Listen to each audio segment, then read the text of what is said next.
Hello tout le monde. Je souhaitais aborder un sujet très important et actuel pour beaucoup de personnes, la résistance à l'insuline. Avant, je connaissais rien à ce sujet et un jour, j'ai lu un article d'un médecin.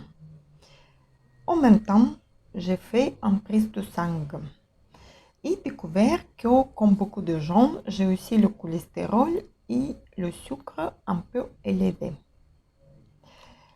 J'ai compris que si je vais ignorer ça encore, je pourrais avoir les plus gros soucis de santé plus tard, surtout les maladies cardiovasculaires et le diabète. Je me suis intéressée plus pour ce sujet. Qu'est-ce que c'est insuline résistance? On sait que la glucose est la source essentielle de l'énergie pour notre corps. C'est un disaccharide qu'on peut assimiler avec l'hormone insuline. Après chaque repas, le pancréas sécrète de l'insuline pour réguler le taux de sucre ou glucose dans le sang. Le glucose en excès est alors entreposé dans les cellules de foie, des muscles ou des tissus adipeux pour ensuite se transformer en énergie.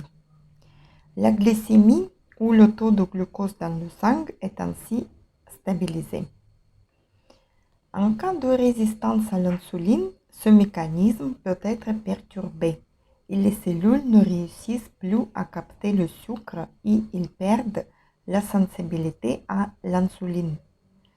Il va alors s'accumuler dans la circulation sanguine et lymphatique et ainsi augmenter la glycémie. Le pancréas va alors compenser en sécrétant davantage l'insuline, ce qui peut favoriser le développement de certaines pathologies plus graves. Après plusieurs années, ce trouble va épuiser le pancréas, ce qui peut faire apparaître un diabète de type 2. L'insuline empêche également les acides aminés de la nourriture ou des muscles d'être oxydés comme une source d'énergie, point crucial au régime.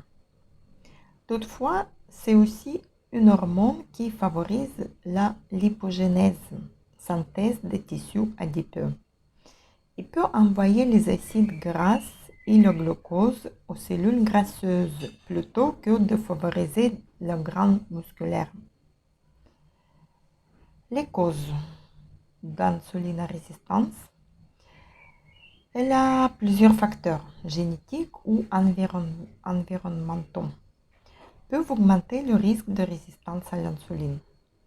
Parmi eux, les plus fréquents sont la sédentarité, une consommation trop élevée en sucre ou en gras saturé, ou encore le surpoids et l'obésité.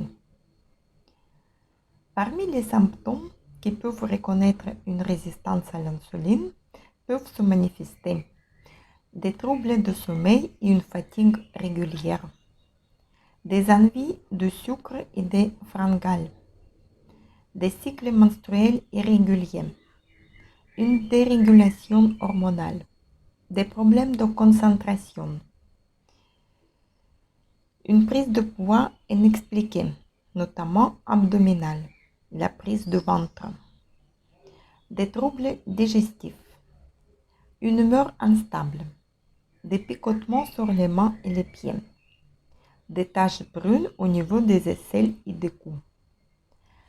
Certains signes peuvent aussi s'observer à travers une prise de sang, comme une glycémie à jeun élevée ou un taux de triglycérides élevé.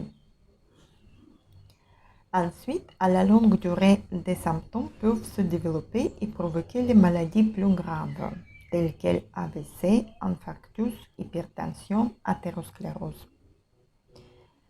Mais bonne nouvelle, la résistance à l'insuline n'est pas une fatalité. Et la situation peut se renverser en modifiant le mode de vie. Tout d'abord, on doit reconnaître le problème et arrêter l'alimentation sucrée et raffinée, c'est-à-dire le sucre, les gâteaux, les boissons sucrées, le pain blanc, les pâtes, les frites, le fast-food. Les sucres rapides augmentent le niveau de sucre dans le sang et provoquent la variation de l'insuline. On doit privilégier l'alimentation saine et plus de bonnes graisses, de protéines et de fibres. Par exemple, les légumineuses, la patate douce ou le potiron ont un index glycémique très bas et il nourrit bien notre corps de bons microéléments nécessaires. Il faut aussi manger les légumes verts, les herbes aromatiques et les épices. Par exemple, le persil le matin à jeûne peut baisser le niveau de sucre dans le sang. Il faut introduire plus de fruits rouges, myrtilles, mûres, fraises, framboises, pastèques, car ils contiennent beaucoup de vitamines, minéraux et antioxydants. Vous pouvez les manger en grande quantité, ce que vous souhaitez, mais sans sucre. Il est essentiel aussi de boire assez d'eau.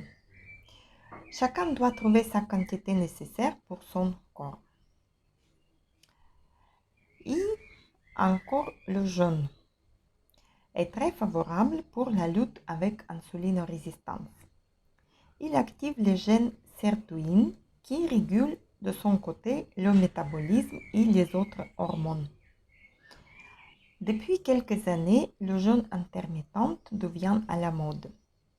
Pendant ce type de jeûne, on peut manger pendant une période courte.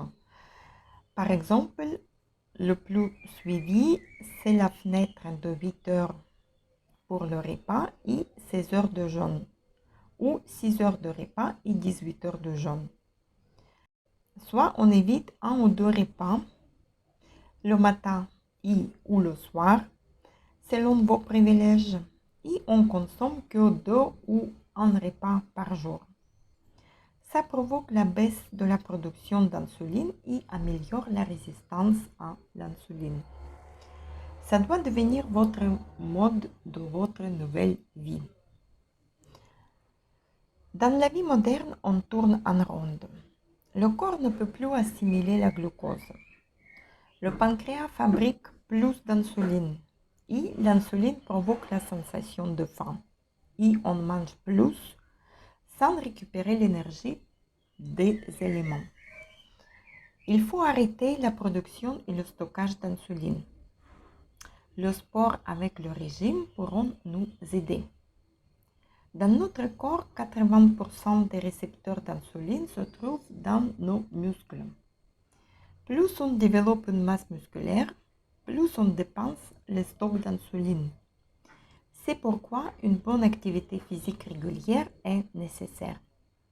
Lorsqu'on pratique une activité physique, le débit sanguin musculaire augmente, ainsi que l'utilisation de sucre par organisme. Cette augmentation perdure aussi après l'exercice physique et la quantité d'insuline nécessaire à l'organisme est moindre. La course à pied, la marche, l'aérobic, la danse, vous pouvez choisir ce que vous aimez le plus, mais pratiquez minimum 30 minutes par jour et régulier. Ensuite, il est très important d'arrêter l'alcool et la nicotine, car ils rajoutent l'effet toxique et empirent la situation. En naturopathie, on recommande le jus d'aloe vera. Il est connu pour ses vertus anti-inflammatoires. Il améliore le métabolisme et régule le niveau de la glucose et de cholestérol dans le sang. En phytothérapie, on recommande la sauge, les feuilles et les racines d'ortie, la racine de pissenlit, les feuilles et sève de bouleau. On prépare les infusions avec et il faut prendre en cure des minimum d'un 1 ou 2 mois. Mais il faut mieux de demander un conseil et se faire suivre par un naturopathe. On a toujours un choix.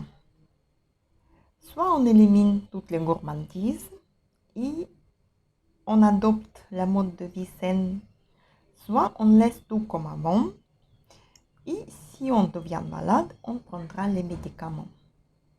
Chacun décide pour soi. J'espère que vous allez prendre une bonne décision.